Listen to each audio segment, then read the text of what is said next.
For 22 and a half years, I served in the United States Army. During my tenure, I was on many occasions asked to serve as the official, unofficial UFO consultant dealing with UFO matters in the areas of my assignment. As a result of my involvement, I was able to ascertain that the United States government knew a whole lot more about UFOs than it was telling the American public. That there was an intelligence involved, that there was a highly evolved technology. I learned that to a degree, we were carrying on a dialogue with this intelligence. We were making every effort we could to acquire this technology and make it part of our own existing technology. We did this, I was told, in the interest of national security. We also had an officially sanctioned deception program. This was in total disregard as to the impact this would have on the individual witnesses and also on their families. This ultimately led to my disillusionment with the program and my involvement in it. I sincerely feel that no government has the right to destroy the lives of the people which it is supposed to serve. While I was in the military and I got to the point where I was no longer interested in trying to be part of the program and actually was going against the program, and I started to be very open and talking about what was going on. This resulted in every effort being made to try to destroy my military career. I was threatened and they even tried to force my military retirement, or I could face possible court-martial. These actions failed, of course, as you know. At one point, I even had an individual come up to me, point a gun at my head, and inform me we could have a training accident, and this would end this foolishness once and for all. I firmly believe that those of us that served in a capacity of the U.S. government in some form or fashion, and who were exposed to the truth, we have a moral obligation to the UFO witnesses, the real victims of the UFO phenomena, to expose once and for all this policy and to reveal the truth, and that is, we are not alone in the universe. Robert Dean has a list of credentials a mile long. He served 4 years from 1963 to 1967 at Supreme Headquarters Allied Powers, Europe, the military arm of NATO.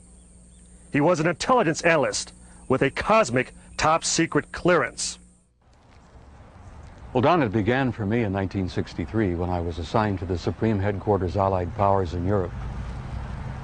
I arrived in the summer of '63 and I was assigned to the Operations Division. I was further assigned to what we call SHOC, the War Room, the Supreme Headquarters Operations Center. And at that time I was given a cosmic top-secret clearance, which was and still is the highest level of security access that NATO has. When I was assigned to the War Room, I learned that a study had been initiated in 1961, and everybody was talking about it. They were gossiping about it. And the subject was UFOs, and that intrigued me a bit. When that study was concluded in 1964 and it was published, and I was still working in the War Room at that time, I had access to this document. I had a chance to read it. And having been exposed to it, I must tell you honestly that my life has never ever quite been the same. Because I read first-hand reports, verifiable NATO military material that indicated that the UFOs were not only real, that they represented something far beyond anything I had ever imagined before. When the study was concluded in '64, they concluded that there were 4 different groups apparently coming and visiting us. Out of those 4 different groups, one group looked exactly like we do, so much so that they could sit beside you in a restaurant or in an airplane or in a theater, and you'd never know. And that particular point bothered the military guys a lot. The point being that some of these people from somewhere could be walking up and down the corridors of SHAPE headquarters, or they could be walking up and down the corridors of the Pentagon. One day at lunch, a lieutenant colonel made the remark, he says, "Jesus, do you realize they could even be in the White House?" And there was a little forced laughter at that point, I remember, because a lot of us over the years have had some misgivings about the occupants of the White House.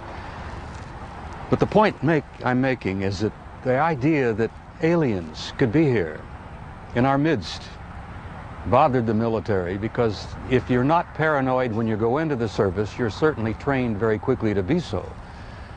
It's the nature of the military mind, I think, to be paranoid. But that was only part of the story. The shape conclusions in '64 were that there were 4 groups that we knew of. They were apparently interplanetary. Some very likely were interstellar. They even concluded that some of them could be intergalactic. When I retired in 1976, many of our military people knew at that point that we were not simply dealing with visitations from people from other planets or star systems. They had concluded by '76 that some of these visitors very well might be multidimensional in their source. The evidence that we had collected and the evidence that they had repeatedly demonstrated to us, and that's no accident. It became very clear after a time that there was a program or a process of some kind underway, that they had demonstrated over and over and over again that they apparently were able to manipulate matter and time. Now, this really shook up our scientists. There are a lot of new young scientists in particle physics today who talk about multiple dimensions. There's a brilliant young professor in New York by the name of Michio Kaku, who has written a brilliant book called Hyperspace, where they talk about 10 separate dimensions. I'm not enough of a physicist to try to explain to you what a dimension is, but the idea that there could be intelligences from somewhere else, from other dimensions, coming and going into our reality. It's been quite a shakeup in traditional science. I guess I speak out openly and bluntly about this because I feel so strongly about it. I violate my security oath every time I speak about it. I do it intentionally and I do it on purpose, because I feel so strongly that the American people not only have a right to know the truth, but they have a need to know the truth. The truth, Don, apparently is simply this, that we're not alone, we've never been alone. We are apparently part of an infinite universe filled with intelligent life. I find that exciting. It doesn't frighten me. The SHAPE study concluded in '64 that if they, whoever they were malevolent or hostile, that they could have taken this planet and cleaned it up and eliminated us, turned us into dog food or whatever, a long, long time ago.